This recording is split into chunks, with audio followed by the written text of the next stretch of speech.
अन्नदाता अन्नदाता अन्नदाता नीत तुम्हारा अन्नदाता, पग पग पर है संग तुम्हारे अन्नदाता। लहू किसानों का बन के पसीना सींचता है धरती का सीना, मेहनत का तेरी हक दिलवाने, नई तकनीक नई खोज बताने। पशुधन को गुणवान बनाना, पौध सुरक्षा को सिखलाना, खेती के सब गुर समझाने, भारत का सरताज बनाने, आठों पहर है संग तुम्हारे अन्नदाता अन्नदाता। नमस्कार, मैं हूं आपके साथ विभा उपाध्याय और आप सभी दर्शकों का अन्नदाता कार्यक्रम में स्वागत करती हूं। हमारे देश का किसान जन का पोषक है, वो श्रम का देवता है, अन्नदाता है। उसमें ही भारत की आत्मा निवास करती है और ऐसे ही किसानों की प्रगति के लिए हम खेती बाड़ी से जुड़ी हुई बहुत सी नई लाभकारी जानकारियां हर रोज सुबह लेकर आते हैं। तो चलिए कार्यक्रम शुरू करने से पहले देखते हैं क्या है आज के अन्नदाता में। हल्दी की फसल से अधिक उत्पादन लेने का तरीका।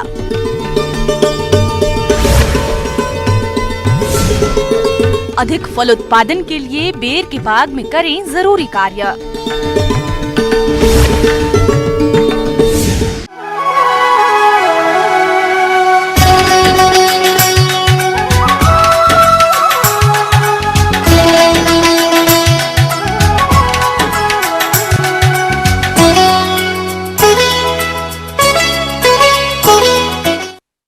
हल्दी का उपयोग मसाला और औषधि के रूप में होता है, लेकिन इस समय फसल में कुछ आवश्यक कार्य करने की जरूरत है, नहीं तो फसल में कई प्रकार के कीट और रोगों का प्रकोप होने लगता है, जिसका सीधा असर फसल की क्वालिटी और उत्पादन पर पड़ता है। इसीलिए हल्दी की फसल में जरूरी कार्यों को करना जरूरी हो जाता है, तभी फसल से अच्छा उत्पादन मिलता है। तो चलिए इस बारे में और अधिक जानकारी लेते हैं जिला भोपाल के विषय विशेषज्ञ से।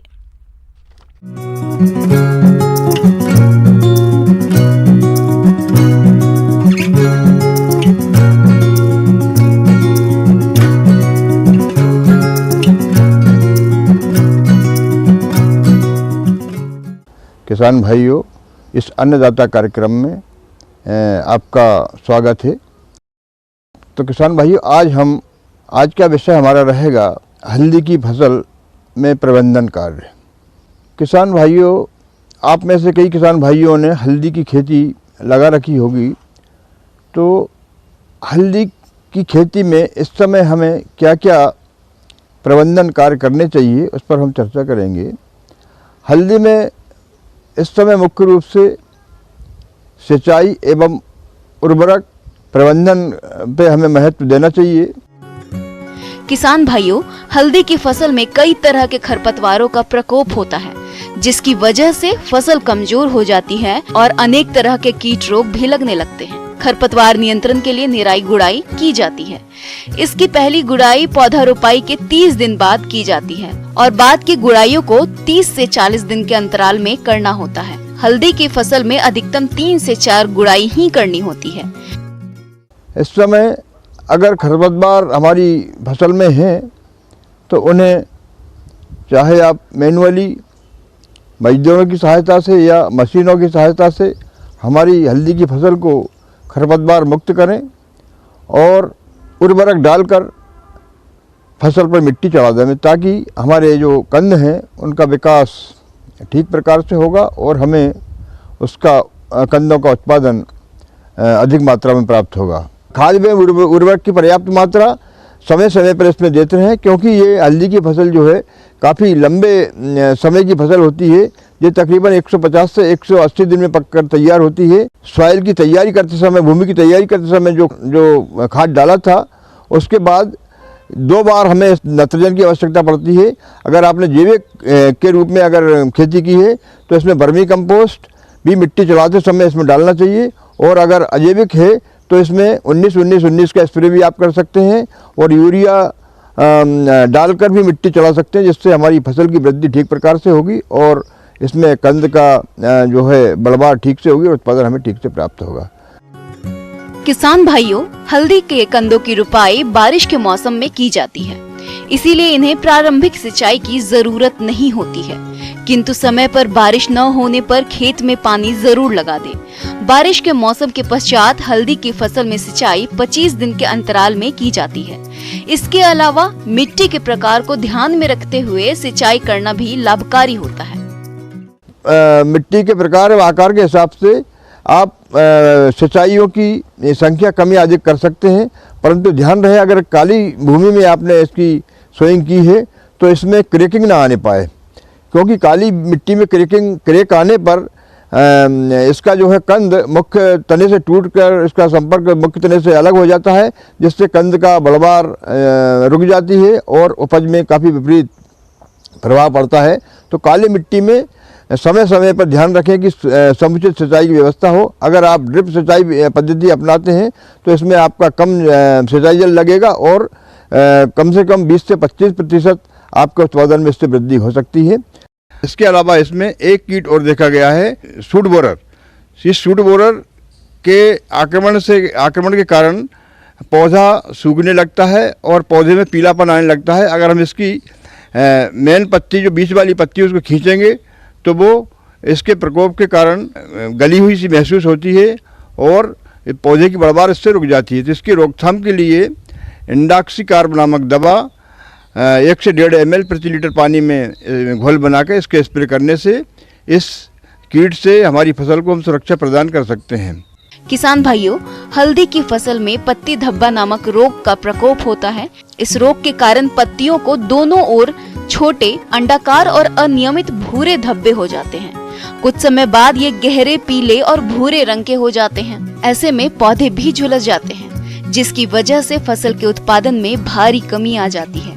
इसलिए आप इस रोग की पहचान करके रासायनिक तरीके से प्रबंधन के लिए कार्बन डाइजियम या मैनकोजेब जो फफूंदीनाशक दवा आती है उसका आप अपनी फसलों में घोल बना के स्प्रे करने से जो रोग है इससे हमारी फसल को हम सुरक्षा प्रदान कर सकते हैं। यदि कहीं कहीं आपको पौधे पीले पड़ते हुए नज़र आ रहे हैं तो आप देखें कि उसमें कहीं कंद का गलना तो नहीं आ रहा है, कंद विगलन रोग तो नहीं आ गया है। और कंद को अगर आप देखेंगे तो कंद भी पिचपिचा मुलायम हो जाता है और उसमें दुर्गंध आने लगती है। तो ऐसी स्थिति में आप ऐसे पौधों को खेत से निकाल कर बाहर कर दें और कार्बन डाइजियम या मैनकोजेब जो फफूंदीनाशक दवा आती है उसका आप अपनी फसलों में ड्रेंचिंग कर दें, जिससे इस कंद सड़न या कंद विगलन जो रोग है इससे हमारी फसल को हम सुरक्षा प्रदान कर सकते हैं।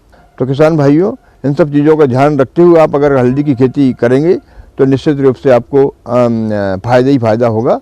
किसान भाइयों, अभी तक आपने खेती से जुड़ी हुई कुछ उपयोगी जानकारियां देखी। अब लेते हैं एक छोटा सा ब्रेक, जल्द लौटेंगे और कार्यक्रम में आगे भी है खेती बाड़ी से जुड़ी हुई महत्वपूर्ण जानकारियां, तो बने रहिए हमारे साथ।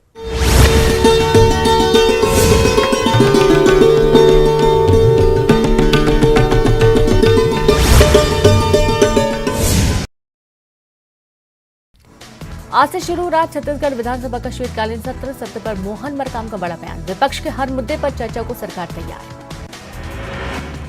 शीतकालीन सत्र पर पीसीसी चीफ मोहन मरकाम का बड़ा बयान, कहा विपक्ष के हर मुद्दे पर हम चर्चा को तैयार। आरक्षण विधेयक पर सियासत जारी, कांग्रेस ने ट्वीट कर राजभवन पर साधा निशाना।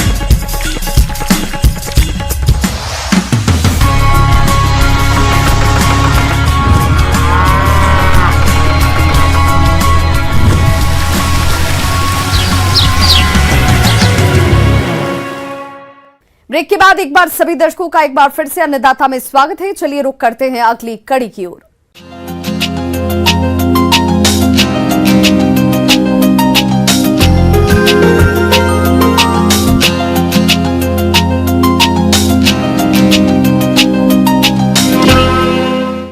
अपने राज्य में बेर की खेती कम पानी वाले क्षेत्रों में आसानी से की जा रही है, क्योंकि इसमें सूखे से लड़ने की विशेष क्षमता होती है।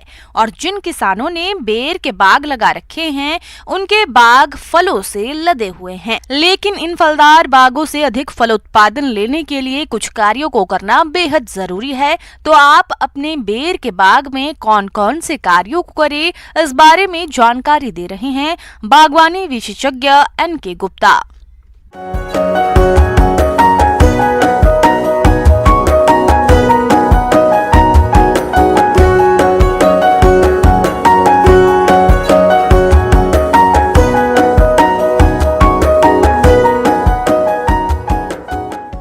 सबसे पहले अपन को सिंचाई प्रबंधन करना है, जिससे कि फल का पर्याप्त मात्रा में विकास हो। इसके अतिरिक्त अपन थावले की सफाई करते रहें। जिन किसान भाइयों के पास में पानी की कम मात्रा उपलब्ध है, तो वहाँ पर पानी देकर वो बेरों को थावले में मल्चिंग की व्यवस्था करके अपन पानी को ज़्यादा समय तक सुरक्षित रख सकते हैं। किसान भाइयों, बेर के बाग में आवश्यकता अनुसार सिंचाई करते रहें, ताकि आपको बेर के बाग से अधिक फलों का उत्पादन मिल सके।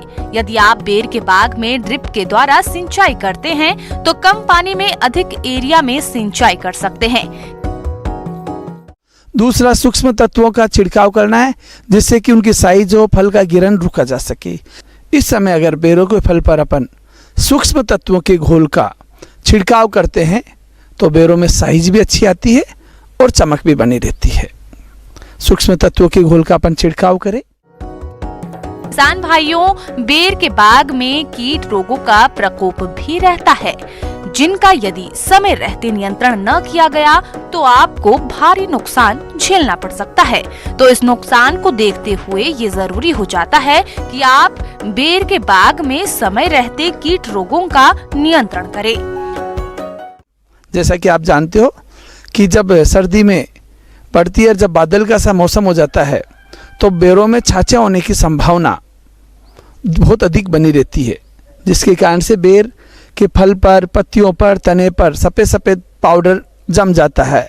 क्योंकि छाछा रोग से प्रभावित फलों पर धब्बे हो जाते हैं और वो खुरदरे हो जाते हैं, और जो हमारे गुणवत्ता में और साथ ही किसानों को फिर उचित मात्रा में दाम भी नहीं मिल पाते हैं, और हाथ लगाने पर आपको बिल्कुल पाउडर जैसा लगेगा, जिससे कि बेरों की फलों की गुणवत्ता खराब हो जाती है। तो किसान भाइयों, इससे पहले कि छाछा की आपको जैसे ही सिम्टम लक्षण नज़र आए, तो उस समय अपन सल्फेक्स 80% WP को 2 ग्राम प्रति लीटर के हिसाब से अगर अपन इसमें छिड़काव करते हैं, तो निश्चित रूप से अपन बेरों में होने वाले छाछा रोग पर नियंत्रण कर सकते हैं। इसके अतिरिक्त केराथिन 1 ml प्रति लीटर का छिड़काव भी अपन कर सकते हैं। तो जब बदल होते हैं, छाछा होने की संभावना होती है, तो महीने में एक बार इसका अगर अपन छिड़काव कर देंगे, तो आप बेरों की गुणवत्ता बनाए रखोगे। इसके अतिरिक्त एक और जो समस्या आती है, वो होती फल मक्खी। क्योंकि अगर इस समय फल मक्खी आएगी, वो बेरों के फल पर अपना अंडा दे के चली जाएगी। उसमें से जो लार्वा, जो फर्स्ट स्टार का निकलेगा, वो इसके अंदर प्रवेश कर जाता है। फिर उसके बाद में बेर खराब हो जाते हैं, जिसको अपन काने बोलते हैं, जिसकी मार्केट में कोई भी वैल्यू नहीं रहती है।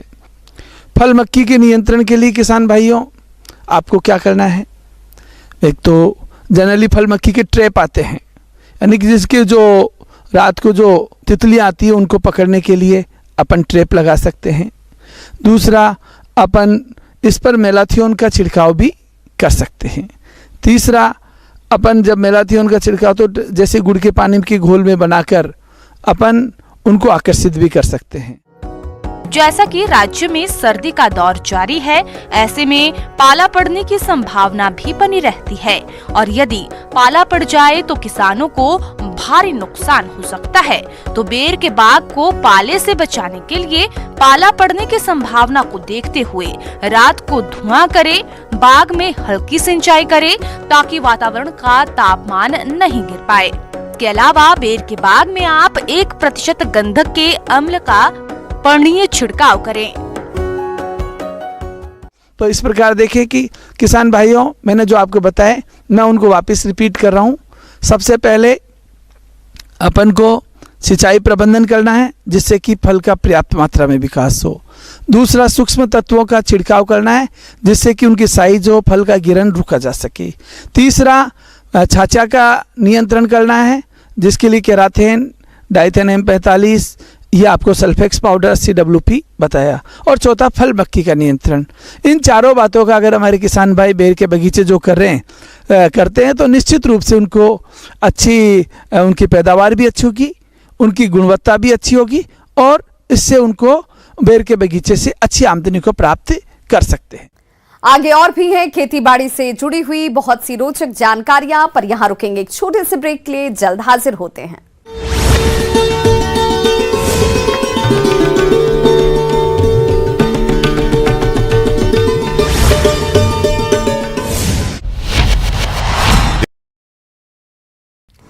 आज से शुरू हो रहा छत्तीसगढ़ विधानसभा का शीतकालीन सत्र पर मोहन मरकाम का बड़ा बयान। विपक्ष के हर मुद्दे पर चर्चा को सरकार तैयार। शीतकालीन सत्र पर पीसीसी चीफ मोहन मरकाम का बड़ा बयान, कहा विपक्ष के हर मुद्दे पर हम चर्चा को तैयार। आरक्षण विधेयक पर सियासत जारी, कांग्रेस ने ट्वीट कर राजभवन पर साधा निशाना, कहा जनता बोली बीजेपी ऑफिस राजभवन का संचालन केंद्र।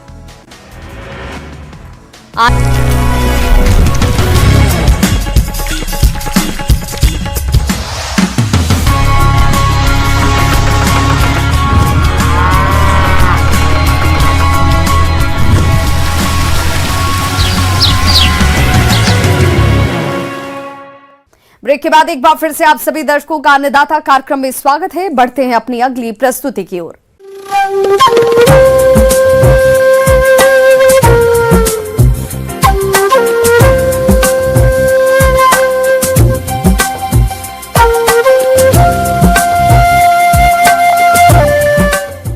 मौसम के अनुसार प्रबंधनों पर ही टिकी है आपकी खेतीबाड़ी और इसलिए मौसम पूर्वानुमान और उस पर आधारित साप्ताहिक कृषि सलाह इस प्रकार है।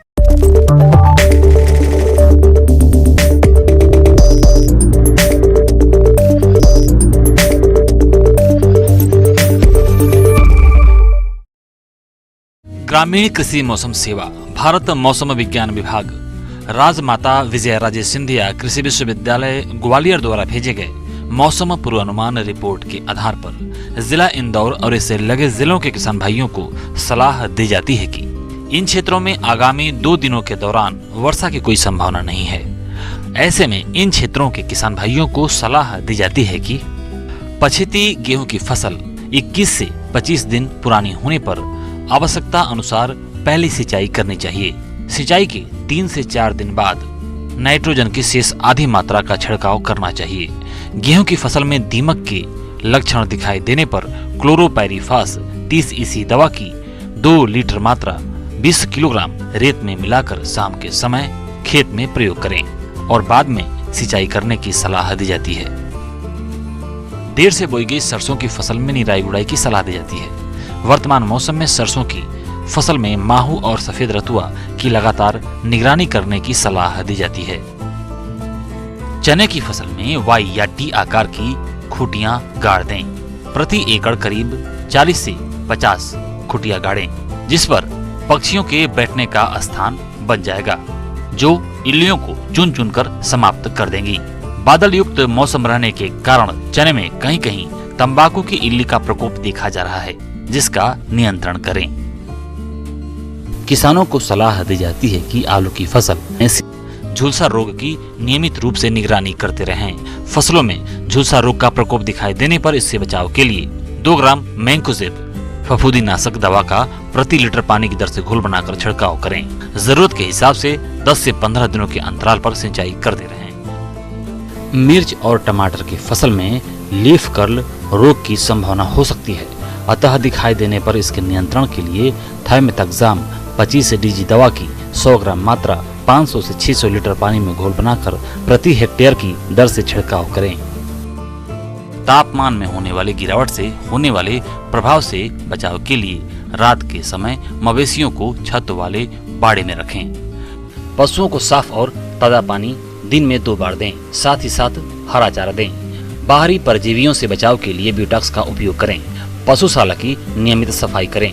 1 लीटर पानी में 5 मिलीलीटर फिनाइल मिलाकर फर्श की सफाई करें।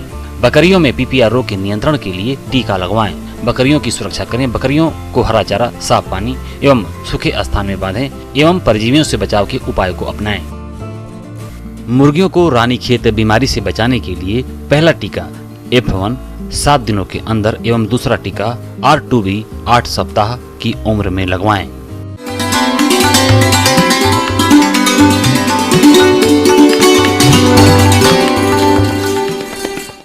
अन्नदाता हेल्पलाइन निःशुल्क फोन संपर्क सेवा के माध्यम से आपके द्वारा पूछे गए प्रश्नों में से एक या दो महत्वपूर्ण प्रश्न को हम अपने कार्यक्रम में शामिल करते हैं और इसी के तहत आज किसान का सवाल और उनका जवाब इस प्रकार से है।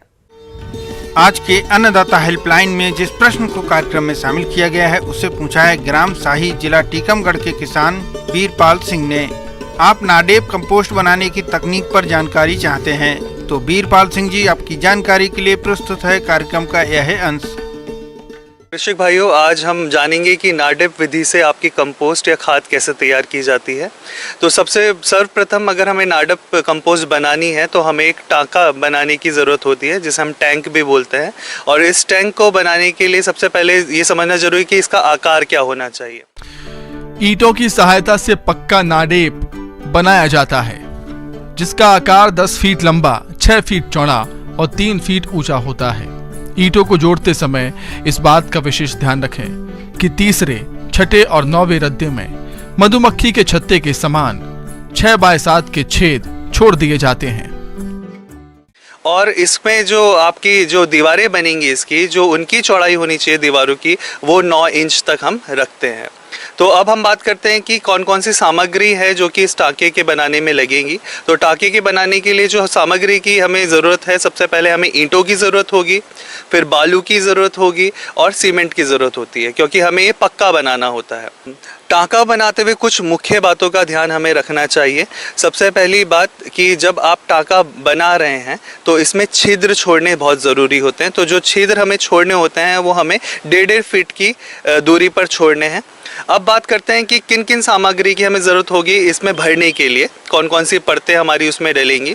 तो हमें जो चाहिए होगा एक टाँके के लिए, जो मैंने अभी आपको आकार बताया, उसमें हमें आपका 1500 किलो आपका चाहिए कचरा, जो कि सूखा कचरा हो सकता है, जो आपके अभी जैसे खरीफ की फसल कटी है तो उसका जो अवशेष बचा है वो ले सकते हैं, तो 1500 किलो वो होना चाहिए। फिर आपका 1750 केजी आपकी छनी हुई मिट्टी, जो बारीक मिट्टी है, वो हमें लेनी चाहिए। 100 किलो हमें इसमें चाहिए आपका गोबर और 200 लीटर पानी की आवश्यकता होती है। और इसके साथ साथ 3 किलो रॉक फॉस्फेट, आधा किलो आपका राइजोबियम कल्चर वाली खाद, फिर आपका आधा किलो हमें एजोडोबैक्टर और जो पीएसबी जिसे फॉस्फोरस सॉल्युबलाइजिंग बैक्टीरिया बोलते हैं वो हमें 1.5 केजी की आवश्यकता होती है। भराई से पहले टाँके की दीवारों को गोबर के लेप से लिपाई कर दें। इसके बाद पहली परत पर विभिन्न वनस्पति सामग्री जैसे सूखे पत्ते, डंठल, कचरा, टहनियों को 6 इंच तक भर दें।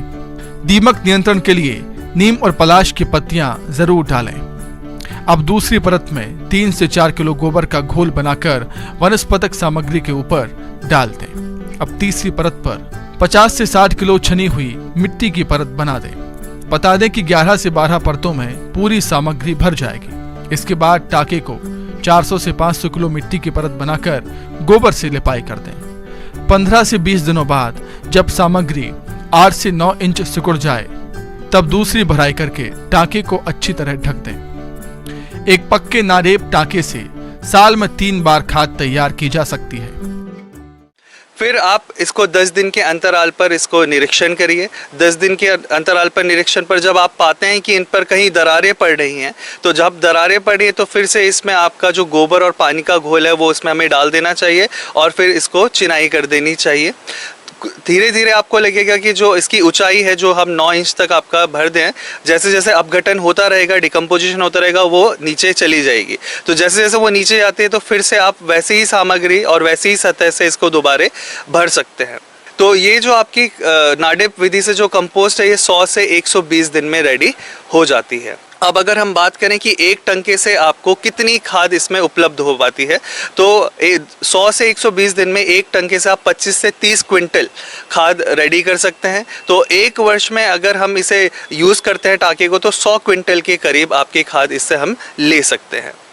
अब अगर मैं इसकी बात करूं कि इसमें कितने पोषक तत्व पाए जाते हैं, इस विधि से तैयार की गई खाद 0.5 से 1.5% नाइट्रोजन, 0.5 से 0.9% फास्फोरस और 1.2 से 1.4% पोटाश तथा अन्य सूक्ष्म तत्व पाए जाते हैं।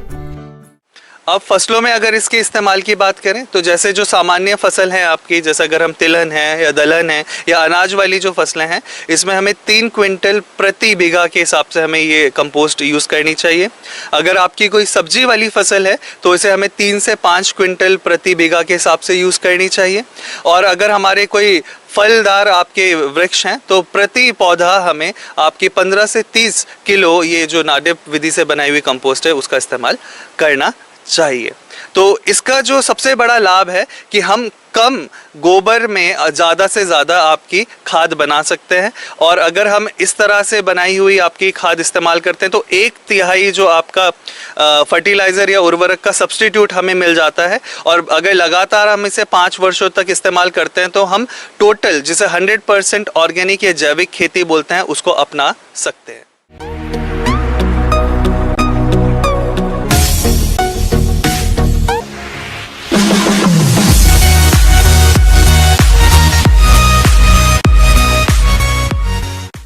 आइए अब एक नजर डालते हैं राज्य के कुछ चुनी हुई मंडियों के प्रमुख फसलों के बाजार भाव पर।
किसान भाइयों, अन्नदाता आपकी सेवा के लिए संकल्परत है। कृषि संबंधित समस्या और सुझावों के लिए आप हमें इस पते पर संपर्क कर सकते हैं।